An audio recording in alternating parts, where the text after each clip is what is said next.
নতুন এক আতঙ্ক দ্য হিউম্যান মেটানিউমো ভাইরাসের প্রাদুর্ভাবে বেড়েছে চীন আর জাপানে। ইনফ্লুয়েঞ্জা ধাঁচের এই ভাইরাসে এরই মধ্যে আক্রান্ত হয়েছে অনেকেই। ভাইরাসটি করোনার মতো ভয়াবহ আকার ধারণ করতে পারে বলে সতর্ক করছেন স্বাস্থ্য বিশেষজ্ঞরা।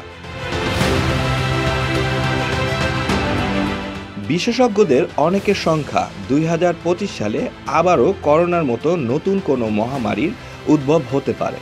যদিও কোন রোগটি মহামারী আকার ধারণ করবে সে বিষয়ে স্পষ্ট কোনো বার্তা এখনও দেওয়া সম্ভব নয়। তবে HMPVর প্রাদুর্ভাব ভাবাচ্ছে তাদেরকে।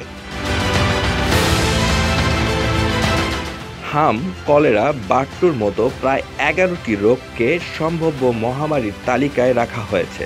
এরই মধ্যে HMPVর সাম্প্রতিক প্রাদুর্ভাব চিন্তার ভাঁজ ফেলেছে চিকিৎসক ও জনস্বাস্থ্য বিশেষজ্ঞদের কপালে। চীনের সামাজিক যোগাযোগ মাধ্যমে পোস্ট করা কয়েকটি ভিডিওতে দেখা যায় করোনার সময়ে হাসপাতালে যেভাবে ভিড় তৈরি হয়েছিল ঠিক একই পরিস্থিতি তৈরি হয়েছে HMPVর প্রাদুর্ভাবে।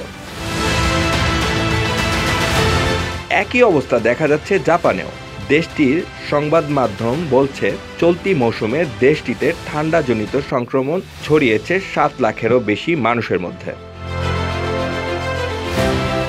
প্রায় 2 দশক আগে প্রথমবারের মতো HMPV ভাইরাসের উপস্থিতি জানান দিলেও এখন পর্যন্ত এর টিকা আবিষ্কার হয়নি।